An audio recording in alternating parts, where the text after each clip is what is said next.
Get your stinking rat out. It's late night large. Welcome to the Lockdown Large Extra Time. We're very, very excited here at Lockdown Large because the Euros has entered its final week now. And in case you've been living under a rock, England happen to still be in the tournament. It's coming home! I was wondering how long it would take Mike to hold himself back from that. But he's right to do that because it's difficult to know how to keep a hold on our emotions right now. We've all suffered so much of everything, particularly lockdown and its related incidents, which we obviously discuss on the regular show, as you'll hopefully know and tune into. But yeah, the Euros has just been like a dream. It's like it's a weird fever dream. We're root deep in the tournament. We're in the. It sounds weird to even say this. We are in the semi-finals of the European Championships. We haven't conceded a fucking goal yet, and it's like, is this really happening? Now, I think it's happening because I think I'm awake, and the fact that I'm recording this suggests that other people are awake as well. Anyway, before we start, if you enjoy mine and Mike's little riffs on football and the events of the Premier League and international games and Champions League and whatever else, why don't you give us a cheeky subscribe?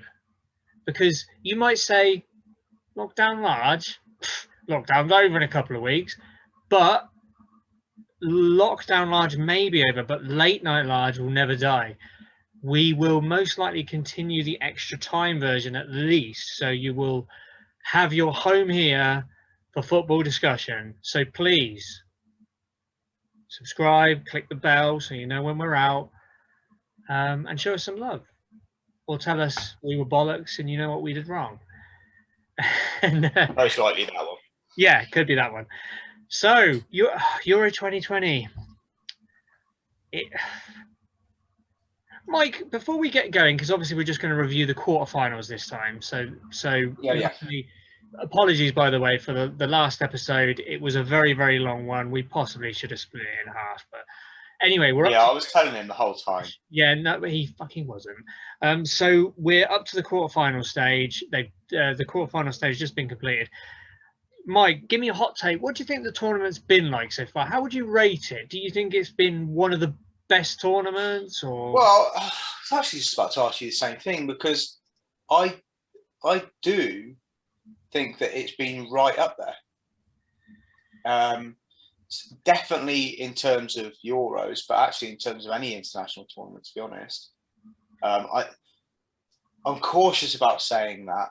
Yeah. Because, is some of that down there's a recency bias, isn't there? You feel? Yes, true. And also the fact that actually England seem to be doing okay in this one, at this, up to now. So, yeah. Which, obviously that could have an effect on my overall judgment, of course. But no, I think we've been treated to several now absolute belters as far as the games have gone. I feel like we've had a bit of everything so far in the tournament, and we've still got the semis and of course the final to go, where obviously just by the nature of those games in the stage they are in the competition, you're bound to have drama. So, up until now and including the quarterfinals, I think it rivals any Euros, in my opinion. Certainly close to the top. And, we'll see what comes. Obviously, we've got a few more games left and we'll see how we get on up. I mean, I guess you probably feel similar to that, or? Not only do I feel similar, but I'm going to make a very fact-based argument against the whole recency bias thing. And the reason I would argue that it's been among the finest a few things. Number one, how many goalless draws have there been? One, is there? Two? I can only think of one off the top of my head. England, Scotland. Yeah, there might have been another one. I can't immediately recall it. But No. the fact that we're struggling to think of goalless draws, that's a huge positive. And you know, aside from the goals, because people will say, "Oh yeah, well, all you care about is goals. Don't care how good they are." But this is the other thing: the quality on display.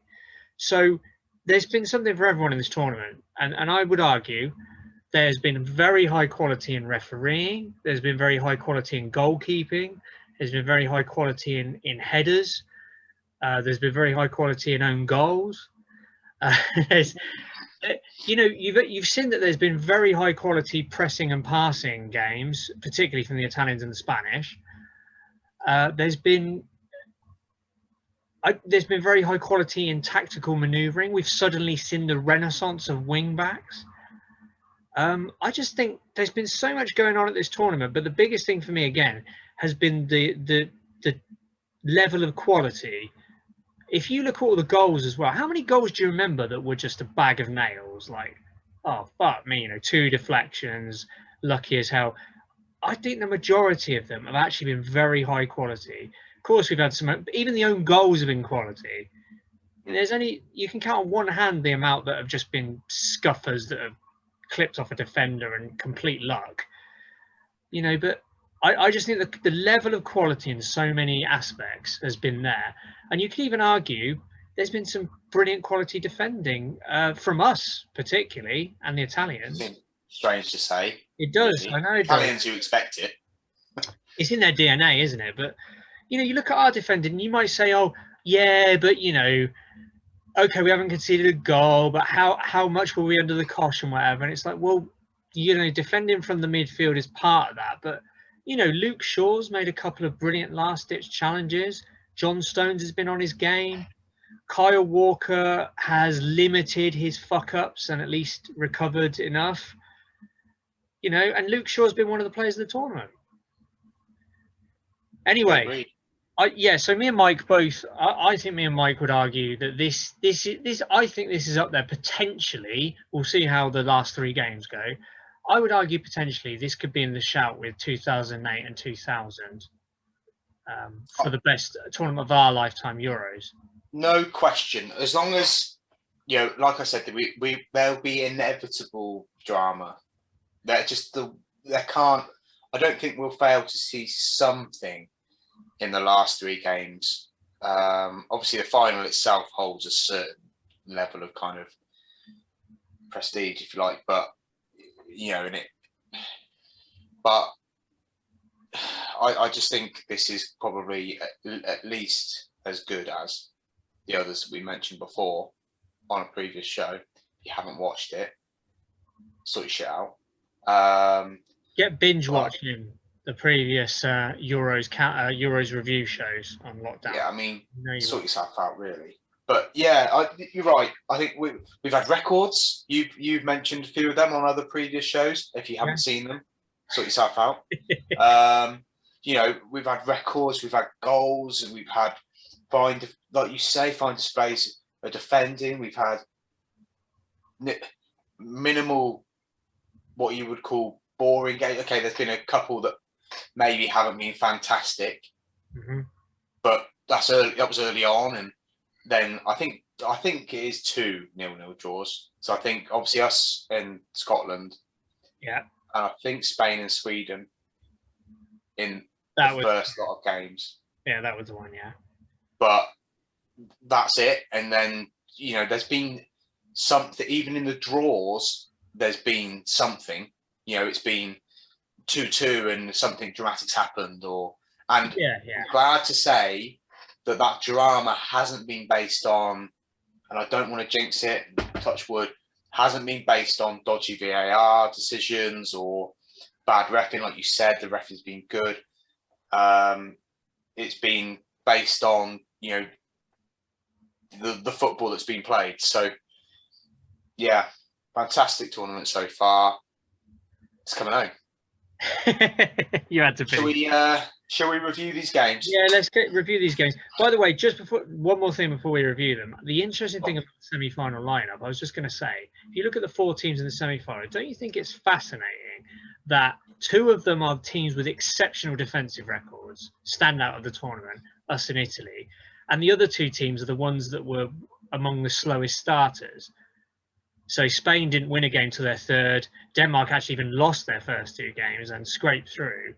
And both of those then ended up scoring 4 goals in twice in succession and 5 goals twice in succession. It's been a funny sort of symmetrical tournament in that way as well. Yes, anyway, down to the games that we've just witnessed in terms of the quarterfinals. Mike, did you watch the Swiss draw with the Spanish and find it a bridge too far to win a second successive penalty shootout? Yeah. No, I think. Well, this was the game. We mentioned the referee. I can't. There was a red card, wasn't there? There was, yeah. Now I can't. I'm struggling to remember it. I do remember though. I literally watched the highlights just now. It was back like 15, 20 years ago. You'd have called it a robust challenge. He basically comes sliding in. The ball goes flying, but he kind of gets a bit nasty contact with his trailing leg, which kind of wipes the player out as well as he's sliding through him. So, 20 years ago, it might not even have been a yellow card. But yeah, sadly, that was a red card for the challenge on Moreno. Okay. Well, yeah, I'm trying to remember the actual challenge, but contentious. Like, was it a red? Maybe not. So there was that. Yeah, it reminded me of. Do you remember the red card we were discussing about Sweden? Because it's weird. Also, it's weird that they're both teams that begin with SW, but Sweden and Switzerland, you could argue they both lost games that they otherwise probably could have won without the red card. I mean, in the case of Sweden, I'm almost certain they would have beaten Ukraine without the red card. But both of them were the challenges were broadly similar, because in the Sweden game, it was because he was stretching at a ball with his foot off the ground, and then he kind of missed the ball slightly, and as his foot was coming down, he didn't even see the player coming, and it like sunk into the player's ankle. And obviously in slow motion it looked absolutely horrendous. But again, 20 years ago, that would have been a ticking off, like don't be so careless with your tackling. But that was a straight red, which again you could go, oh, he's unlucky there. And this one was kind of similar. It was like, well, it's a bit reckless, but he's won the ball. Like, to get a red card for winning the ball, you do kind of sometimes think that must be pretty harsh. I'm gonna have to. I'll tell you what. I'm gonna have to get it up in front of you while you get it up for you. Let me get it up for you. Put it on mute, because while you're doing that, I'll try and remember the other action. So Spain went ahead with one of the very few diabolical goals in the tournament. It was incredibly lucky. I think it was from a corner, and anyway, it made its way to Jordi Alba on the edge of the box. He strikes it basically into the mixer, and then I forget which Swiss defender does the classic stick a leg out, goes in the opposite corner. Oh fuck, 1-0 down. So again, with the Spanish, for all their amazing passing movement and pressing, they can't finish for toffee. Moreno had a horrendous miss. Both him and Morata just keep missing sitters. And the only way the Spanish even took the lead was, like I say, a very, very lucky own goal. But then the Swiss work their way back into the game. By the time the second half comes around, they've kind of got to a level where you think, oh, hang on, the Swiss are potentially getting their way back into this. And then a nice little move, and Shaqiri, Mini Hulk, finishes it off. And the Swiss are level again. And you think, oh, can they do another France? And I know what you mean, because have you had a chance to see the red card yet? Yeah, I'm just gonna. Yeah. What were you saying? Well, I was going to say, I have to admit, I thought it kind of ruined the game, the red card, and I get if it is a red card, it has to be a red card. You can't just say, oh well, we can't ruin the game. If it's a red card under the laws of the game, it has to be a red card. But to me, it ruined the game because from that moment on, the Swiss just did not have the capabilities to deal with the Spanish. All they could do is man the battlements. So they sunk back and they were just kind of holding the shields up as best they could against the volley of arrows that were coming in. So effectively, it killed it as a contest, and the Swiss were basically just sweating bullets to get to penalties. They were effectively passengers in the game, weren't they? After that, and yeah, Spain were doing what you would have expected Spain to do anyway. Kind of, you know, pass. That that would have happened anyway.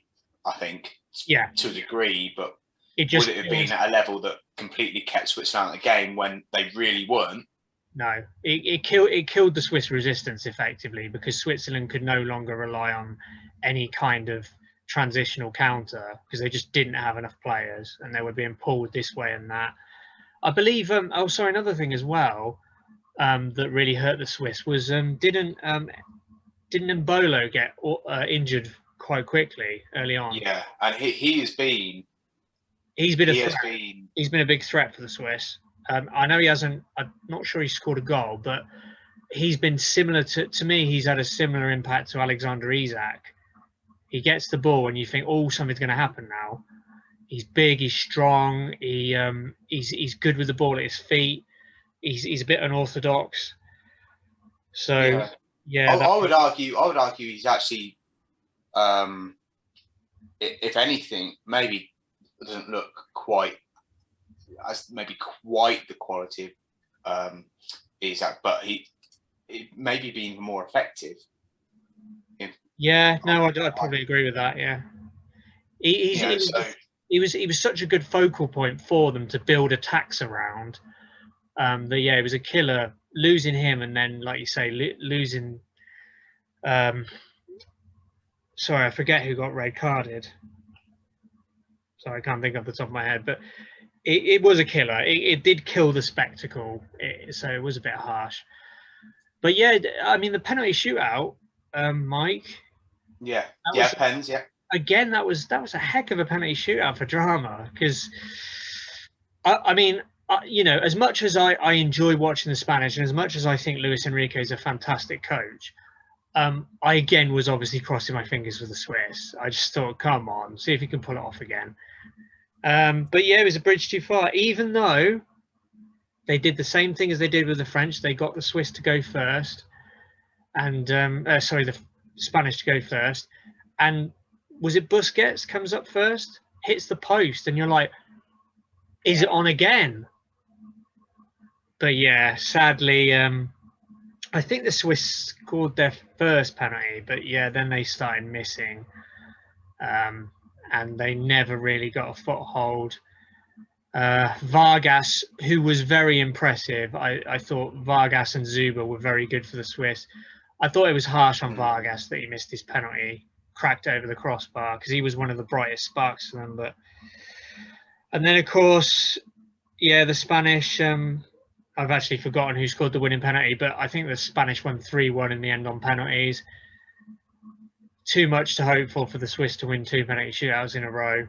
And you could argue on the balance of play, the Spanish deserved to win, but it was a bit sad to see the Swiss go home. The thing is, I don't know about you, Mike, but I'm sure a lot of people have said this, but the Swiss coach has really turned Switzerland into a decent international team. Like they look like they're really competitive now. Like they can get to the latter stages of tournaments and they're not rolled over. They can actually joust with big teams. Yeah, they have looked like a decent team, a decent outfit, kind of an organised outfit, which you have to be if you are going to compete against bigger teams, which they proved they can. Mm-hmm. So yeah, no, I agree. Yeah, and you look through their team. Jan Sommer again did his reputation, a power of good, excellent goalkeeping generally. Vargas and Zubel really impressive. Jacques had the game of his life against France. That probably hurt them as well. Xhaka was suspended, wasn't he? So they really missed Xhaka. Well, that would have, because he was their best player. He was, yeah. And obviously, is he their captain as well? Yeah, I believe he is. Yeah, so I mean, missing their everything was going against the Swiss, basically. Freuler, by the way, Freuler was the guy who got the red card. Yeah, Freuler. Yeah. Anyway, so yeah, sadly we said goodbye to the Swiss and the Spanish advance. And the next game we enjoyed, Mike, was the heavyweight joust of, you could argue, the biggest heavyweight joust of the quarterfinals was Belgium versus Italy. Belgium, you'd probably say, had the finest player for player, the finest squad. Italy clearly looked like the finest team at the tournament. What did you make of the game? I thought, well, before the game, I thought it was going to go one or two ways, you know, and it could depend on who was actually then fit for Belgium, you know, because obviously they had no Hazard, did they? Mm-hmm. Was KDB going to start? I don't think he was fully fit, was he? Yeah. So it was, what they're going to do. Yes, they have got some attacking talent. Romelu can obviously be dominant, and he'd been having a good tournament to that point. And you're thinking, okay, he's up against a couple of centre backs of 36 and 34, 5 in Chiellini and Bonucci. Never though did I think that those two would roll over, but was an informed Lukaku going to have too much for them, especially with the other attacking talent? Were they going to overrun them, and we would finally see a weakness to the Italians' defence, or vulnerability at least, that Belgium could capitalise on? Or were we going to see Italy manage the game, and, you know, because they also have significant attacking talent and players that can just create out of nothing? So it was going to be an interesting one. I was hoping for an interesting, good game, because sometimes these games, and you've probably seen it loads of times, and we maybe once or twice possibly in this competition, but certainly more prevalent in other competitions. You've seen big teams, a couple of big teams, they come together, whether it's early or late stages. You get a couple of big teams, and you think, right, fucking hell, this is going to be, look at all these players on display. This is going to be a cracking game. And it does happen, doesn't it? Sometimes you just get let down by it. Do you know what tournament was really bad for that? Euro 96. I remember Euro 96 when it got to that, I think it was the semis, wasn't it? It was like the Czech Republic versus, was it France? But even the round before, you know, it was Holland versus France.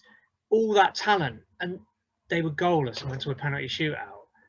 And then the Czech Republic, France was the same. And the knockout stages in Euro 96 were generally dire, aside from obviously England. So yeah, you're right. When heavyweights clash, sometimes it's just a damp squib. Yeah, it's either because they just don't perform, or people overhype it, and you have all the weight of expectation. But I wasn't disappointed by the game. It was a fascinating game. Yeah. Huh? It was a fascinating game. It was a really intriguing game.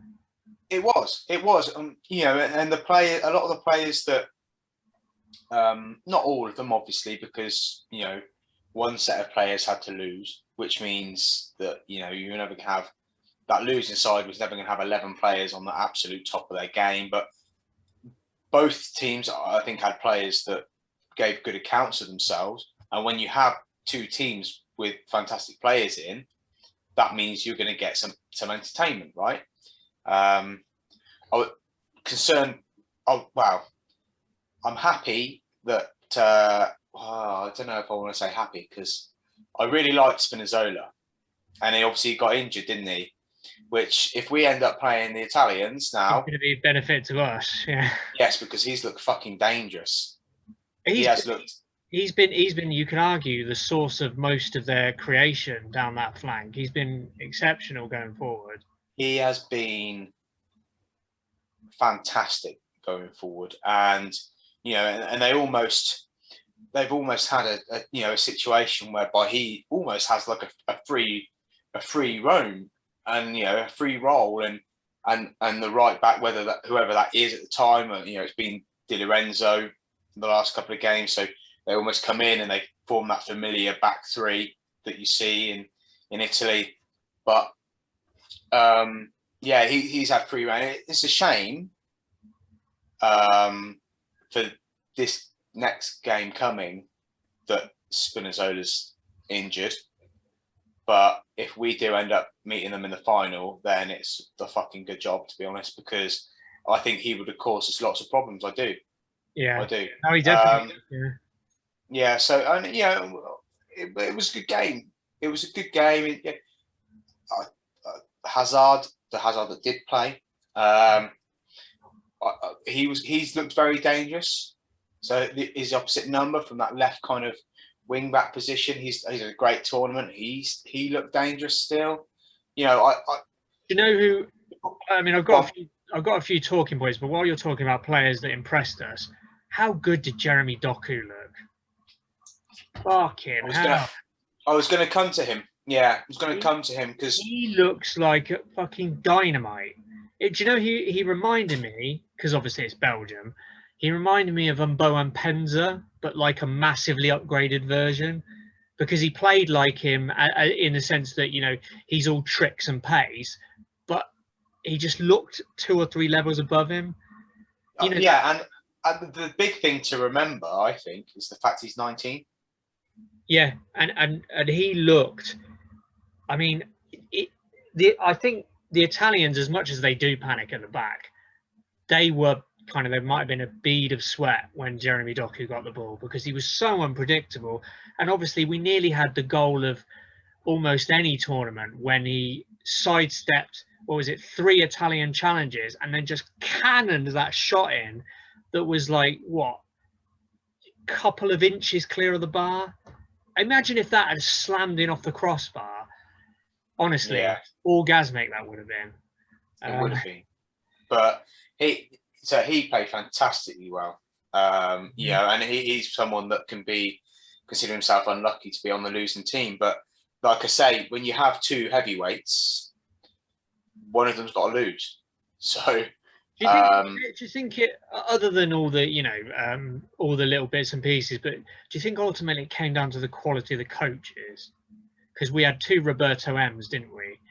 Now, if you were to ask anyone who's a better coach, Mancini or Martinez, it's clear what most people would answer. Do you think it was the quality of the coaches that eventually told as to the winner? I think Martinez is, by the way, I should say, I like Martinez. I think people pile in on him too much, but he clearly is not at the same level as Mancini. I don't think he's maybe at the same level as Mancini, no, but I certainly don't think he's the reason Belgium lost.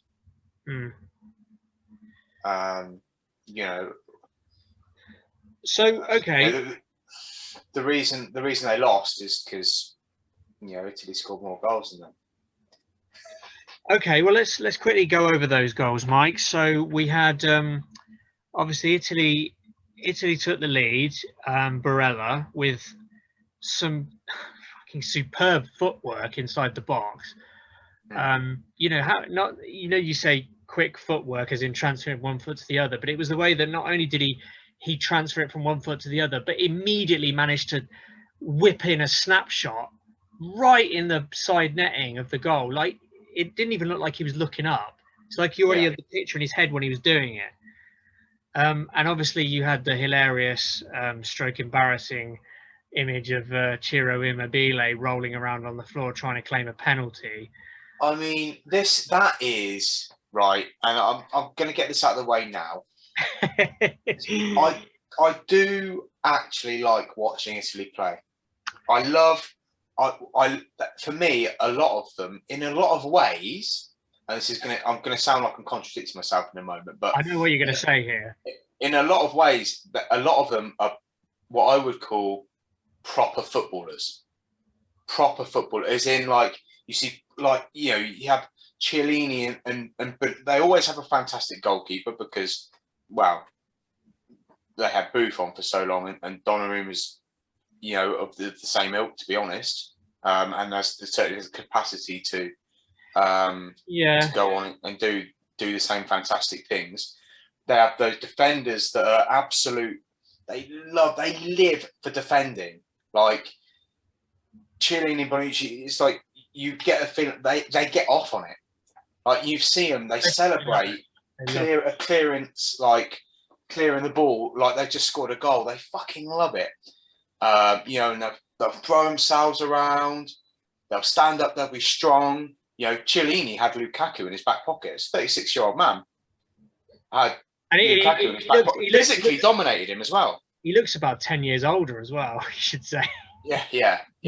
But and he was physically a match for Lukaku as well.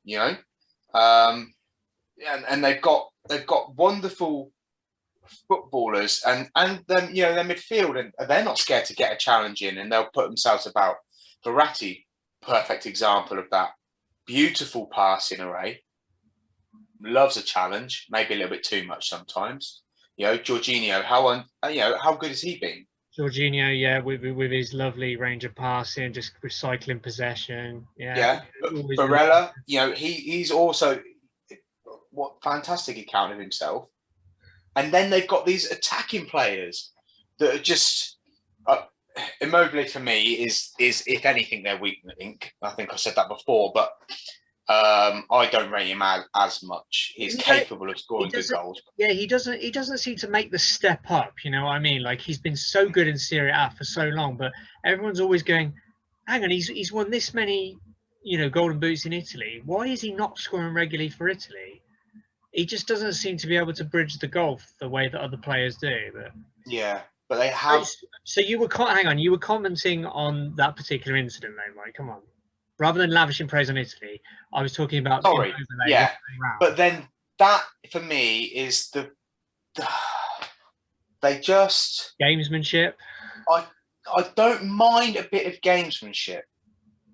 I partake in enough of that myself, but I don't mind a bit of it. But it's just the rolling around like a bunch of fucking pussies. It's like that is why people say a bunch of fucking overpaid pansies rolling around on the floor because of incidents like that.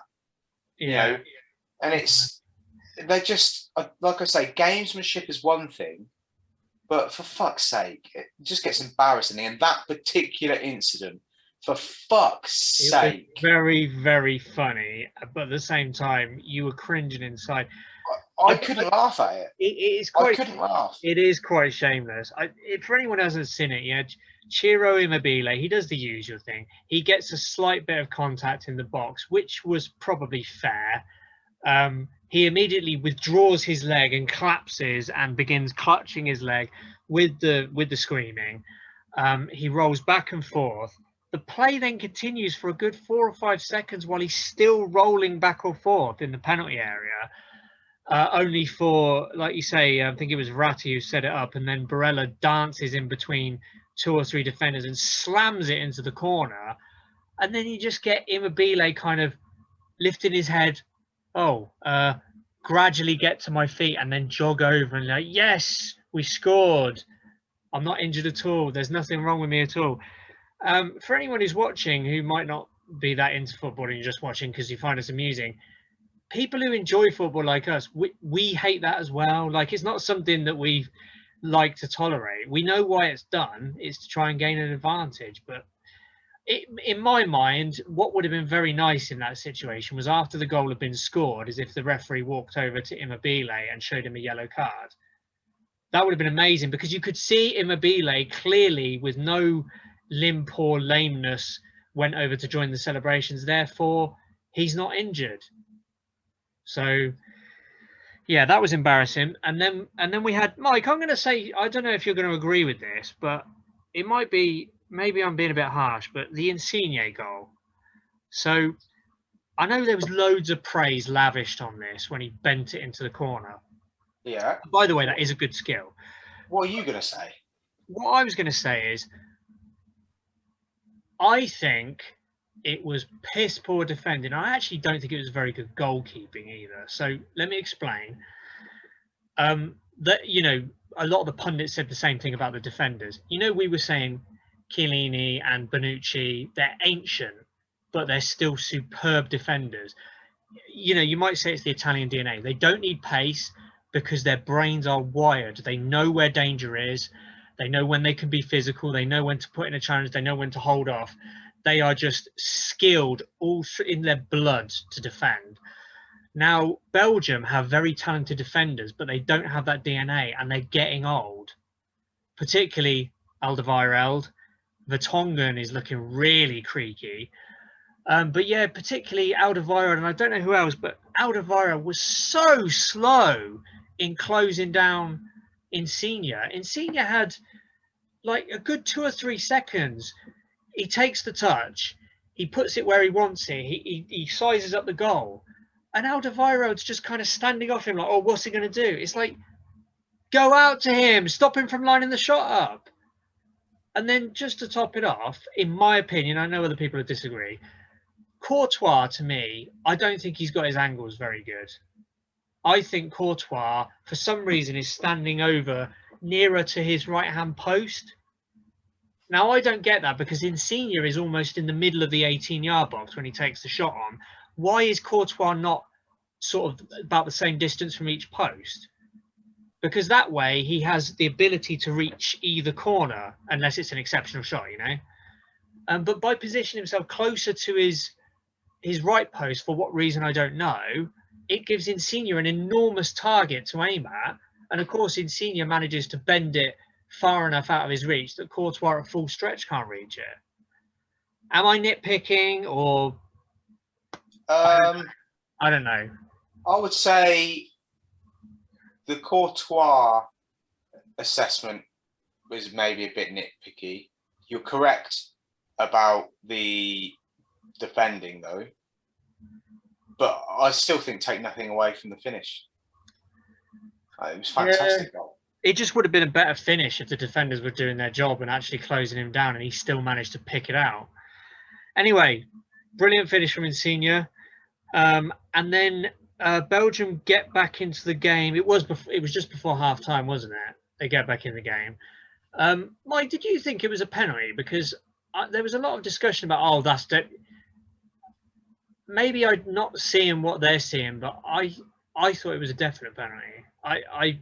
I don't think defenders are allowed to just give a big shove when attackers are running at full pace. Because if you remember, Doku knocks it past. Oh, sorry, I forget who the Italian defender is. Knocks it past him, and obviously he tries to use his pace to race around to get it back. And as he's going round, the Italian defender, instead of really going for the ball, he leans into him, which is fine. You're allowed to use your weight. But then you can clearly see he puts his arm across and gives him a shove. And then, of course, because he's going full pace, he goes flying off the pitch. Yeah, I think... yeah, I mean, you do. You give it. But that in a rare moment, Italians let themselves down defensively. See, I think so, yeah, because I thought the pundits seemed to be like kind of making out that, well, that's just proper defending. He's using his body. It's like, no, because he's not stepping across and leaning on him. He's literally putting his arm out and giving him a shove. He can't. Yeah, I think it was just a bad decision. Was it Di Lorenzo that gave it away? I'm going to say you might be right. I can't remember off the top of my head. I think it was, and he's just made a bad decision. Yeah, he made a bad call. You know, he didn't need to do that. What I would say is I think that was just lazy defending, because and it's not very often you say that about the Italians, but lazy defending is give him a shove. What he should have done is think, oh, he's beating me for pace. How can I recover to try and block the cross that's coming off? But it's just like, no, I'm just gonna try and charge him out of play. Yeah, anyway, that's a shame. Yeah, Lukaku scores the penalty as we all expected. Couple of nice moments from Lukaku. He had a decent effort in the first half. Mike, Belgium had their chances, didn't they, in the second half? One particular, which was really galling. It must have been on the replay for Lukaku. I forget who put the cross in now, but it was a beautiful ball across, and it was because of it was because of how it was bouncing up. I guess Lukaku didn't feel confident about waiting till it came down to hit it true, so he kind of nudged it with his thigh towards what would have been an open goal. But of course, was it Spinazzola? I think it was Spinazzola who was still on the pitch at that point, who cleared it effectively off the line by being in the way. I think it was. Yeah, because then that's when Chiellini came over and just started hugging him and doing the goal celebrations. And again, that's the Italians all over. And you could argue, why don't more teams do that? Right? Because let's face it, defending is an ugly job. Like, you don't get a lot of credit. Why not have a defensive unit where you're like high-fiving, like hugging each other when you've like made a brilliant clearance or a block? Pump yourselves up. That's your job. You should get like the kind of not celebrations, but the same kind of plaudits that the strikers get scoring goals. Because strikers, they feed off the crowd, don't they? And they feed off their teammates jumping on them. It's all about that explosion of emotion. Defending's difficult. A lot of the time you're slagged off for mistakes. You don't get any credit for doing things well. If I had someone like Chiellini in my back line, fucking, grabbing me and saying, yes! Every time I'd like block something, I'd be like, yeah, I fucking love this. It pumps you up. Anyway, so I think we're probably agreed that the better team won. Belgium, little bit of a letdown, but Italy it's there. It's interesting we said about gamesmanship as well. So, we talked about the Immobile cheating, but there was a little bit of Italian gamesmanship at the end with the wasting time. And I just thought, we got this far into the tournament and we haven't been talking about the Italians' gamesmanship. So it was a bit of a shame to see it. But at the same time, they do what they do to win games. I mean, that the bit at the end with the top, that's game management. It's part of the game now, isn't it? Yeah. Whether it's Italy or anyone else. I'm not going to take too many shots at them for that. Czech Republic, Denmark. Mike, was this another case of Czech Republic being a good team, but Denmark just being better? Because it just looked like there was too much that quality decided it in the end. The Czech Republic just didn't quite have the quality.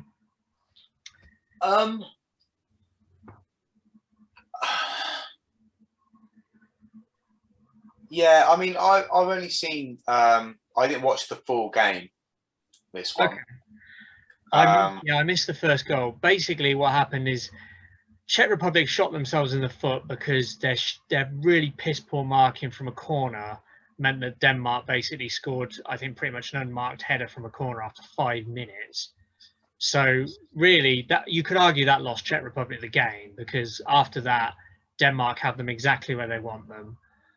And then obviously, I don't know, you saw the second goal, did you, from Denmark when they went 2-0 up? Dolberg's goal. Oh, it reminded me of the Ukraine goal. Do you remember the Ukraine goal where Yarmolenko bends it in with the outside of his boot, and then Zinchenko lets it come across him and just batters his foot through the ball? It was similar to that, because Mæhle, who's again been one of the wing backs of the tournament, Mæhle's coming down the left, and we forget, obviously, because he's a right-footed left back, you assume that he's good with both feet, whereas normally you just use your right foot to a greater extent. So he's coming down the left-hand side, and maybe even the defender's caught out because he's waiting for him to whip it with his left. He fucking doesn't. He stabs it in with the outside of his boot, and it's a decent skill being able to cross with the outside of your boot. But it was the way he did it as well, because he stabbed it and deliberately put just the right amount of swerve on it. So he bent it like towards goal and then coming back away at the last minute. It was just a superb cross. And Brathwaite came bundling in, missed it completely, but Dolberg's there waiting to just clean up at the back post. But yeah, just a delicious cross from Mailer that made that move what it was. And then yeah, you thought it was good night to the Czech Republic, but then relatively quickly in the second half, Denmark kind of a little bit sluggish. They allowed the Czech Republic to cross it from fairly deep, and the Czech Republic's player of the tournament, Patrick Schick, does what he's been doing all tournament, gets in the right place in the box and sweeps it in to the only spot in the corner that Kasper Schmeichel couldn't reach. Yeah, and I do think that if we're honest, I say I like the Czech Republic. I won't go that far. I do like some of their players. I do think they've got some good players, and they have a decent squad, and they're not a bad team. I know they've not looked fantastic all the time in the tournament necessarily, but they've obviously done well. Is it because we compare them to the Czechs from 2004, 2008 kind of era? Yeah. So, but I do think they were probably just beaten by the better team. I think your initial assessment was right. That they were good, but Denmark were better. And for me, it's funny because I look at their teams on paper, and I do have some knowledge of the Czech players and actually the Czech league as well. But I look at them on paper and I say, do you know what? Actually, man for man, Czech have got as many players that are as good as any Danish player, especially when obviously you take Eriksson out. So I don't think they're outclassed in terms necessarily completely outclassed in terms of quality of player. But yeah, the Danes, after as you said, after a fair to say a shocking start, or not a great start at all. I don't know if people are attributing it, the Christian Eriksen thing is maybe there's an element of that. I don't know. I don't think it's all that, certainly, but something's happened. You look at and they turned it on and they've looked like a real force. Yeah, but you look at the Danish all through their team. They're a very solid outfit. Kasper Schmeichel, and then is it Vestergaard? Simon Kjær has been one of the stars of the tournament. Christensen. Then you got Højbjerg's been really good. 3 assists, I think Højbjerg's got. Mailer's obviously been one of the stars of the tournament. And then you got Dolberg. Dolberg's been putting most of them away. Yeah. So, they're a really handy team, and we are not going to have an easy game. And in fact, if we're at the levels we were against the Ukraine, which we're about to talk about, I think we'll dispatch them comfortably. But if we're anything below that, Denmark can easily beat us. They have a very good team on paper. Damsgaard as well, he's been very good. Okay, I mean, look, for me, wow, we're okay, so yeah, why don't we? Because I don't think there's much else to say about that other than the Danish with a better team. Yeah, I was going to start talking about Denmark, England, but we'll have plenty of time to do that after we beat them. Yeah. Finally, the England game against the Ukraine. So, other than saying it's coming home, wow. So. Right out my mouth. We knock out Germany, and after that, I think a lot of people would believe us. me included, but there's always that little thing nagging away at you against the Ukraine. Oh, they're gonna give it all they've got. But we're watching the game, bit nervous as we always are when England are playing, and within 5 minutes you've opened them up and scored, and Ukraine's game plan has just gone out the window. So I thought, as soon as we scored after 4 minutes, fair play. I know me and you, amongst many, many thousands of others, have said, what the hell does Raheem Sterling have to do to get dropped? He was very good last game. Not amazing, but very good. And I thought he was superb generally against Ukraine. Just a brilliant, brilliant assist for the first goal. He's just probing. He does a little dribble, drops his shoulder, beats his man. And then what we've accused him of, running into blind alleys, or why is he dribbling with no end product? But me, was there an end product? Nobody saw that pass come in. And then suddenly, Kane just, all he needs to do, get your foot to it, put in the net, big man. On Raheem, I think that's fair assessment. Although he was scoring a couple of goals early on in the tournament, I don't think his performances were necessarily there. But he's definitely grown into the tournament. Oh, he's grown. He's grown. But he's grown into the tournament, and so he didn't. But we scored 4 goals against Ukraine, and he's been our main source of goals, and he didn't get any of them. So he didn't get on the score sheet. But actually, I think that was, despite that, it was his best performance. So yeah, he's definitely grown into it, and he's coming into his peak at the right time. Yes. Let's hope that Kane appears to be. I mean, he was much worse. Dismal, I think. It's general standard of play. But he got his goal, the other day, and now, he's hopefully, then that means he's switching it on at the right time at the business end. Well, he was on fire, wasn't he? He was on fire against Ukraine.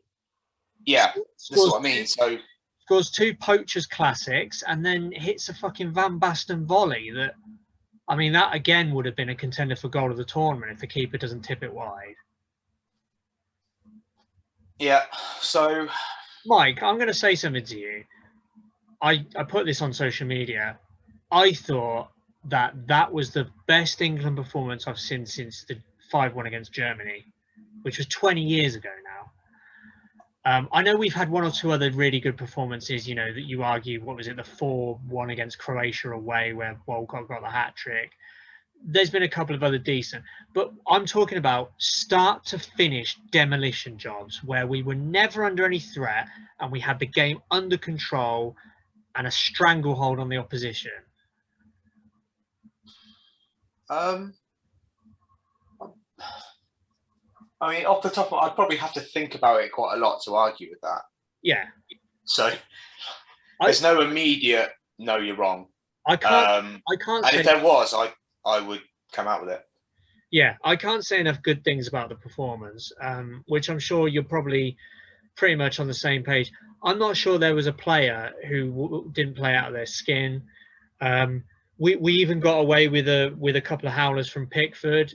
He did them just at the right time when they didn't matter at all.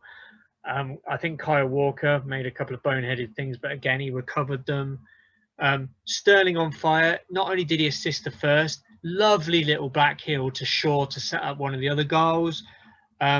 Jordan Henderson, who I'm not his biggest fan, but I fucking loved it by the way, I'm not sure what the fuck the Ukraine were doing, because you're 3-0 down. I get you're demoralised, but this is your country you're representing, and surely in your head, a captain has got to say, we do not concede anymore. Okay, we close the game out, damage limitation. And then Jordan Henderson, no marking, just nods it in from a corner.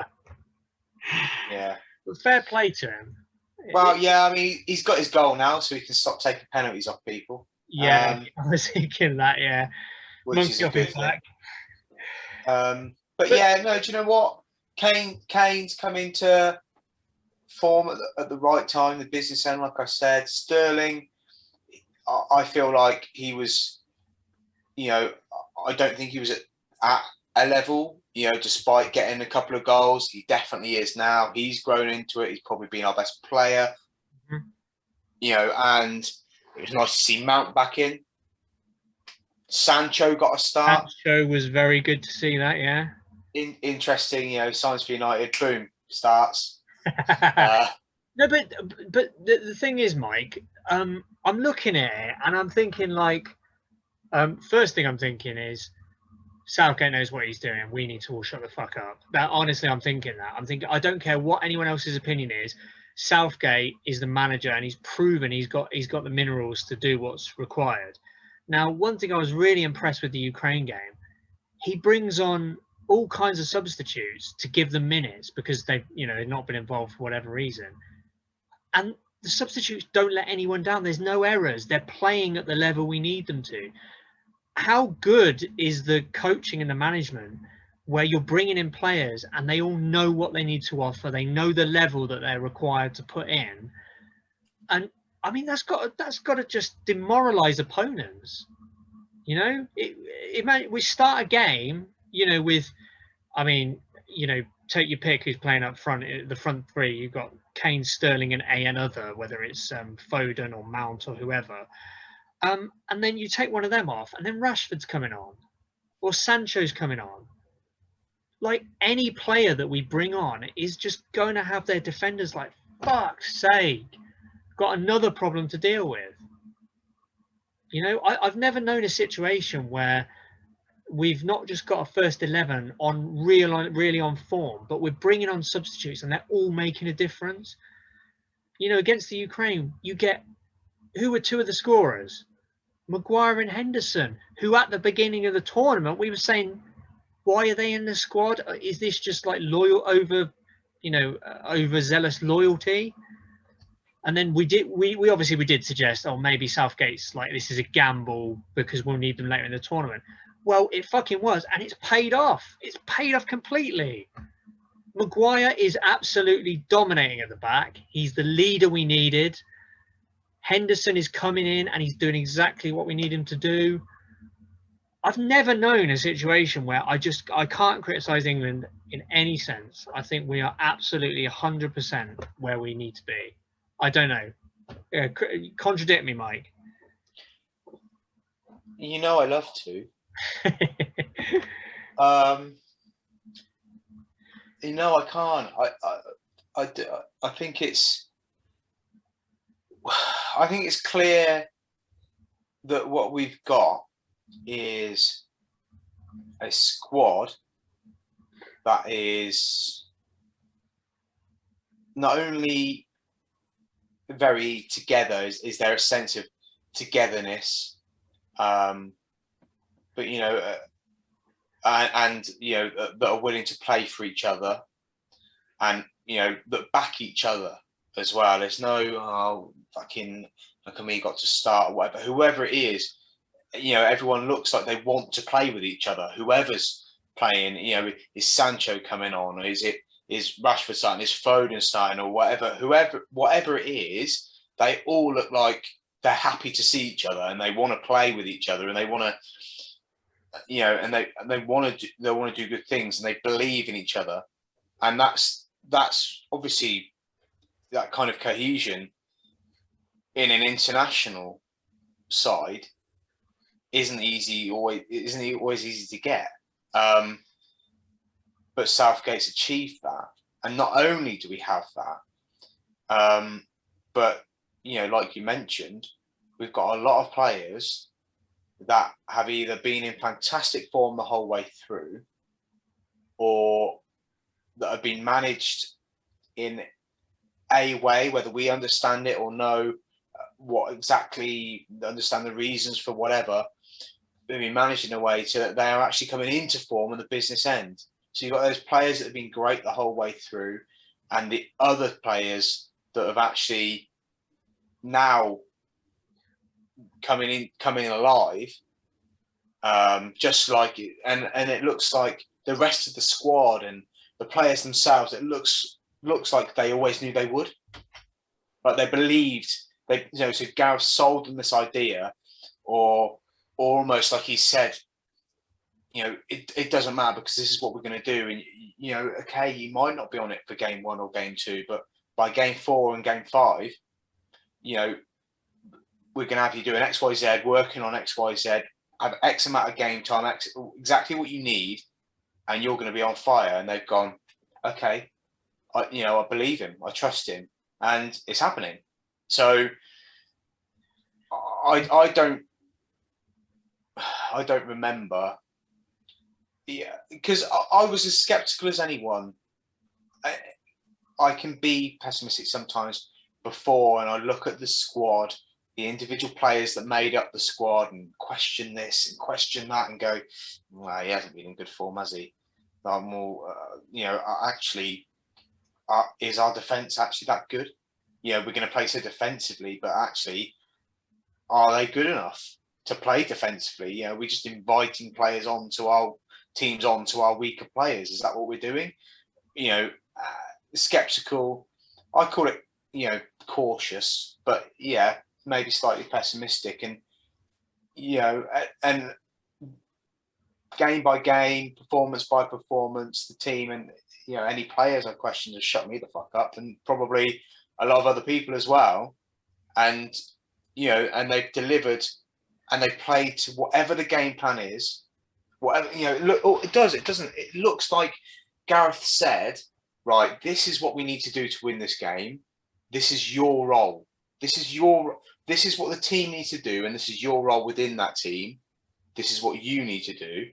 Together, everyone does what they need to do. This is your role. This is what you focus on. This is what you need to do. This is where you need to be. Everyone does that. Trust me, we will win. Or trust me, we will get the result we need. And they all seem to be doing it. So yeah, I don't remember a time where it's been quite like that before. So no, same. It does seem like he's got the whole squad on side. They've all bought into the idea that we're winning this tournament. There's not an 11 winning it. There's not Harry Kane winning it. It's like everyone is going to put in their minutes, and they're going to do their job when they're in there, and we're going to bring it home for all of us. Yeah. Kane didn't show up till into game 4, and it didn't matter.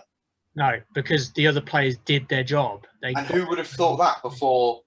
If we'd have said before the tournament started, Kane's not going to show up for the first few games. Well, we're not getting through the fucking group then, are we? Yeah. But it's been very much job done so far. Yeah, and all I will say, Mike, is so we got Denmark in the semi-finals. Now, obviously, you snap your hand off if someone had said that before the tournament. Now we've seen what they've got to offer. They're dangerous, and let's admit it. It will be demoralising if we were to go out against the Danes, because there's such a feeling now that we're ready to take the next step. It was so gutting to go out against Croatia, for instance. It just felt like such a massive missed opportunity. And now, but the other thing for me as well, Mike, is the players just don't seem overly emotional. Do you know what I mean? They don't let their heads go like, Beckham in 98 or whoever, Rooney in 2004 and 2006. Players aren't flying into challenges, gobbing off at the referee. It's all very kind of work. We know what we're doing, blah, blah, blah, blah. And they get excited after goals. But then it's like back doing exactly what they've been training to do. There's people don't lose their heads. Maybe that emanates from Southgate because he's such a cool customer. He doesn't lose his head. He doesn't get lost in emotion or raging at the referee. He's just, even in his post-match interviews, no bullshit. He just talks about it very analytically. We're just in such a good place. Anyway, unless Mike's got anything to add, the next time we will speak to you, we really, really hope, above all else, that we will have brung it home, because the final will have been played by the time we next record. So, touching wood, touching heads, crossing fingers, praying to the elder gods. please just give us enough fortune for England to show what they're capable of, because at the moment, I think, Mike, we are, along with Italy, I think we're relatively level. We are the best team in the tournament right now. That's what we've shown. There's no reason for us to think, oh, you know, maybe we can sneak it. We can fucking win it. We can win it. I've never felt as confident as I have before. Not that we're going to, but that we can win it. Yeah. Is this just England though? Is this what England does to us? Yes. There is. You know, are they setting us up for an epic fall? Because Euro 96, like to do that. Yeah, Euro 96 is the obvious example. We all felt similar. World Cup 2018, not so much, because it was like, oh my God, is this really happening? And then it was a disappointment because it came against Croatia and because we'd taken the lead and we just kind of sat back. But in Euro 96, it did feel like it was meant to be. And it was a similar feeling to now. So we've got to hope that we go that stage further, because of course we are at home again. We're home, and we hope that's where football's coming. Indeed. Mike, anything to add before we sign off? No, all I would say is, if you disagree with anything we've said, fuck you, you're wrong. But also, you know, chuck a comment in, whatever.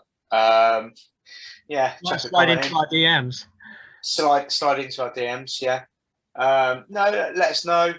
Like you said at the start, like, subscribe, share, do what you need to do, and most importantly, watch the football, cheer on for England, drink lots of beer, and you know, it's coming home. Yeah, so fingers crossed we will have a very celebratory or potentially commiseratory, but let's hope that's not the case next week. And until then, see this? You know what it's doing, right?